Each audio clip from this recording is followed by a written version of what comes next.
যোদ্ধারা,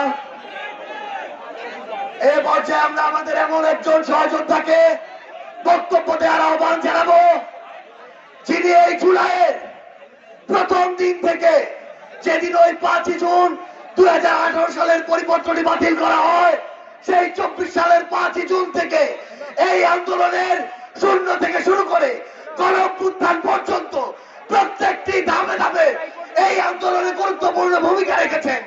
যাকে গুরুত্বপূর্ণ মনে করে ওই ডিবি হারুন তার বাহিনী দিয়ে তুলে নিয়ে আমাদের সাথে একসাথে যাকে ওই ডিবি অফিসে নিয়ে গিয়েছেন। প্রথম যে 3 জন সহযোদ্ধাকে প্রথম ডিবি অফিসে তুলে নেওয়া হয়, তাদের মধ্যে একজন ছিলেন আমাদের জুলাইয়ের স্লোগান মাস্টার, আমাদের জুলাইয়ের সহযোদ্ধা জনাব আবু বাকের মজুমদার। এ পর্যায়ে আমাদের সামনে বক্তব্য রাখবেন আমাদের জুলাই যোদ্ধা জনাব আবু বাকের মজুমদার।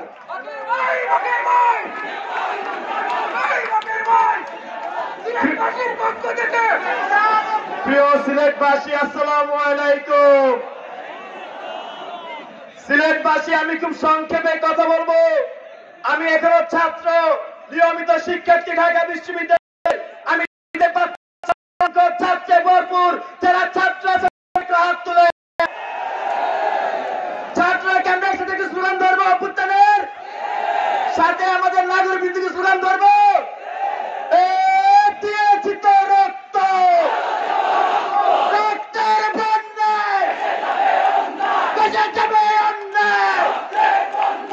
আমরা শুনতে পাচ্ছি সিলেটেও চাঁদাবাজ দখলদারদের তৎপর চলছে বন্ধুগণ।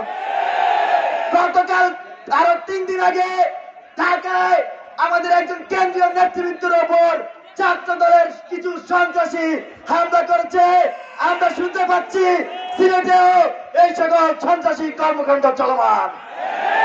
আজকের এই সমাবেশ থেকে যারা ছাত্র রাজনীতির নামে অপরাজনীতি করছে তাদেরকে হুঁশিয়ারি করে বলে দিতে চাই, এই ছাত্রদেরকে খেপাবেন না। এই ছাত্ররা জুলাই অভ্যুত্থান করেছে বন্ধুগণ। আরেকটি বিষয় উল্লেখ করবো, আমরা দেখেছি এই অন্তর্বর্তীকালীন সরকার পে কমিশন গঠন করছে, বেতন কমিশন। এই বেতন কমিশন মাধ্যমে মূলত আমাদেরকে হৃষ্টপুষ্ট করার ধান্দা করা হচ্ছে। কিন্তু আমরা দেখেছি জুলাই অভ্যুত্থানে যে ছাত্ররা সবচেয়ে বেশি ভূমিকা রেখেছে তাদের শিক্ষা কমিশন কিন্তু করা হয় নাই। এটা কাদের পায়তারা? আমি অন্তর্বর্তীকালীন সরকারকে প্রশ্ন রাখতে চাই বন্ধুগণ। এখানে আমাদের ছাত্রদের হলগুলোতে কিন্তু যেসব বিশ্ববিদ্যালয় আছে, কলেজ আছে, সেখানে হলগুলোতে সিটের সংখ্যা খুবই কম এবং এই সিটের নামে ছাত্রদেরকে গ্যাস রুম গণরুম করিয়েছে ছাত্রলীগ। আগামী তো অধিকারের কম থাকে, সেগুলো কিন্তু আমরা সমূলে রুখে দিব। সর্বশেষ সিলেটবাসীকে, সিলেটের ছাত্র জনতাকে একটি কথাই বলবো, আজকে যে এনসিপির সমাবেশে আপনারা অংশগ্রহণ করেছেন, যেসব ছাত্ররা, তাদেরকে ধন্যবাদ দিতে চাই। আপনারা এনসিপির হাতকে শক্তিশালী করুন। আমরা এনসিপির আদর্শিক কর্মী হিসাবে লড়ে যাবো ইনশাআল্লাহ। ধন্যবাদ।